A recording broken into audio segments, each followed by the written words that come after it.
Ashwin sweets and ஸ்நாக்ஸின் விழா கால கொண்டாட்டம். இந்த தீபாவளியை அஸ்வின்ஸின் இனிப்பு மற்றும் கார வகைகளை வாங்கி மகிழ்ச்சியுடன் கொண்டாடுங்கள். கரூர் துயரம் கடந்து வந்துட முடியாது, மிகப்பெரிய துயரம். அதில் யாரும் கடந்து வந்துடவும் முடியாது, கடந்து போகவும் முடியாது. திமுக அரசினுடைய நிர்வாக சீர்கேடு தான் காரணம். அங்க இருக்கக்கூடிய எஸ்பி வந்து மாவட்ட செயலாளர் மாதிரி இருக்கிறதா ராஜா ஒரு புகாரை முன்வைக்கிறாரு. எப்படி பார்க்குறீங்க? பட் ராஜா புகார்லாம் இந்த தேசத்தில், தமிழ்நாட்டில் மட்டும் இல்லை, இந்த தேசத்தில், இந்த உலகத்தில் யாரும் பொருட்படுத்துறது இல்லை. ராஜா ஒரு தலைவர் ஒரு ஸ்டேட்மெண்ட்னா அதை கூர்ந்து கவனிப்பாங்க. ராஜா ஏதாவது ஒரு ஸ்டேட்மெண்ட் கொடுக்குறாருன்னா அதையெல்லாம் அவர் காமெடியாக தான் பார்க்குறாங்க. அது சமூகத்துக்கும் நல்லதில்லை, இந்த தேசத்திற்கும் நல்லதில்லை, இந்த மண்ணுக்கும் நல்லதில்லை. ஒரு வெறுப்பு அரசியல், எல்லாரையும் எடுத்தெறிஞ்சு பேசுகிறவர். எல்லாரையும்னா அரசியல் தலைவர்கள், வெகுஜன மக்கள் மட்டும் இல்லை, நீதி அரசர்களே, நீதிமன்றத்தையே பேசக்கூடியவர் தான் அவர். அதனால் அதை யாரும் பொருட்படுத்த வேண்டிய அவசியம் இல்லை, மக்கள் பொருட்படுத்துறது தான் இல்லை. விஜய் ஒரு தலைவராக இருக்கிறாரா, இன்னும் நடிகராகவே இருக்கிறாரா? உங்களுடைய பார்வையில் விஜய் எப்படி இருக்கிறாரு? இல்லை, எல்லோரும் தலைவர் ஆக வேண்டும் என்று தான் எல்லாருடைய விருப்பமும். தலைவர்னா எந்த லெவலில்? ஒரு குடும்பத் தலைவர், ஒரு தெருவுக்கு தலைவர், ஒரு கிராமத்திற்கு தலைவர், ஒரு நகரத்திற்கு தலைவர், ஒரு மாவட்டத்திற்கு தலைவர், ஒரு மாநிலத்துக்கு தலைவர், இப்படி ஒரு பரிணாம வளர்ச்சி எடுக்கணும் தான் எல்லா ஜனநாயக சக்திகளும் விரும்புவாங்க. அதே விருப்பம் தான் எல்லோருக்கும் இருக்கும், என்னுடைய விருப்பமும். அவர் தலைவராக வளரணும், வளர்வதற்கான முன்னெடுப்புகளை அவர் செய்யணும். விஜயனுடைய கொள்கையும் கோட்பாடுகளும் இந்தியா கூட்டணிக்கு ஒத்து போகுது. அவர் எங்கள் கூட்டணிக்கு வந்தால் நல்லா இருக்குன்னு கடந்த காலங்களில் சொல்லியிருந்தேன். இன்னும் அந்த கருத்தில் இல்லை, நான் வந்து இந்தியா கூட்டணிக்கு அழைப்பெல்லாம் அவரை கொடுக்கல. நான் என்ன சொன்னேன்னா, வாழப்பாடி ராமமூர்த்தி அவர்களுடைய நினைவேந்தலுக்கு போயிருந்தோம். அப்போ போகும்போது பத்திரிகையாளர் கேட்டாங்க, விஜய் வந்து பரந்தூர் போகிறாரு, உங்கள் கொள்கை, உங்கள் கோட்பாடு எல்லாத்தையும் பேசுகிறாருனாங்க. ஆமாம், எங்கள் கொள்கை இப்போ பார்த்தீங்கன்னா அவர் காமராஜரை பற்றி பேசுகிறாரு, எம்ஜிஆரை பற்றி பேசுகிறாரு, பெரியாரை பற்றி பேசுகிறாரு, அஞ்சலை அம்மாவை பற்றி பேசுகிறாரு, அம்பேத்கரை பற்றி பேசுகிறாரு. இப்போ நாங்கள் பேசுகிறது தான் அவர் பேசுகிறார், ஒன்றும் புதுசாக பேசலை. இந்தியா கூட்டணி தலைவர்கள் பேசுகிறது தான் அவர் பேசுகிறார். அப்போ சித்தாந்தம் ஒன்றா இருக்குது. இப்போ பாஜகவை எதிர்க்கிறாரு, நாங்கள் பாஜகவை எதிர்க்கிறோம்.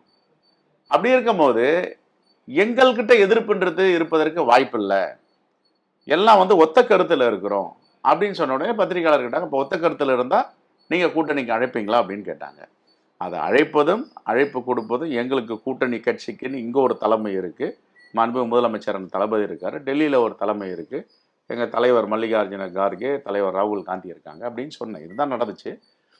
அவர் தலைவராக வளரணும், வளர்வதற்கு வாழ்த்துக்கள்.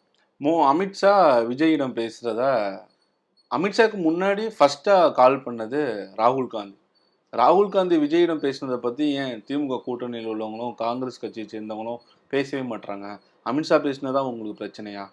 இல்லை, அதாவது எங்கள் தலைவர் ராகுல் காந்தி எப்பவுமே அவர் வந்து ஒரு ஜனநாயகவாதி, ஒரு ஜனநாயக கடமை ஆற்றக்கூடியவர்.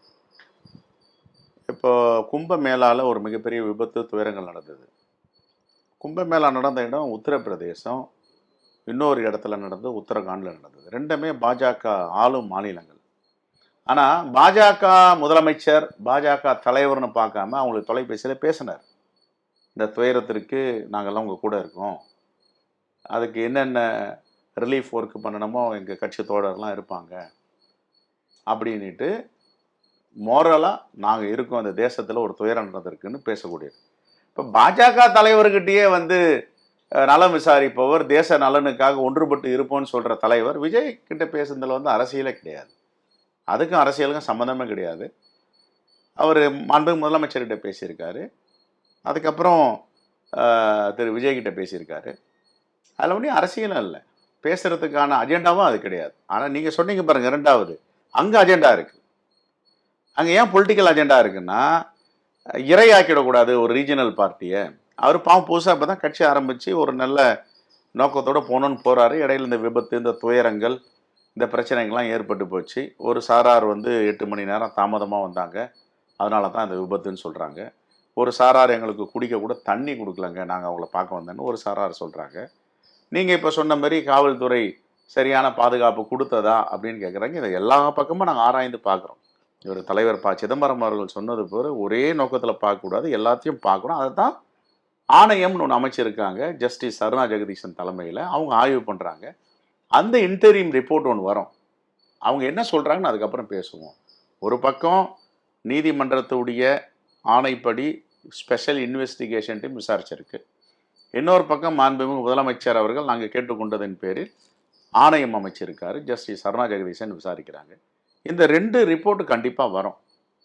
அப்போ வரும்போது அது யார் மேலே தவறு, யார் இந்த தவறை உயிர் பலிகளை தவிர்த்திருக்கலான்ட்டு நம்ம பேசலாம். அஸ்வின் ஸ்வீட்ஸ் அண்ட் ஸ்நாக்ஸின் விழா கால கொண்டாட்டம். இந்த தீபாவளியை அஸ்வின்ஸின் இனிப்பு மற்றும் கார வகைகளை வாங்கி மகிழ்ச்சியுடன் கொண்டாடுங்கள்.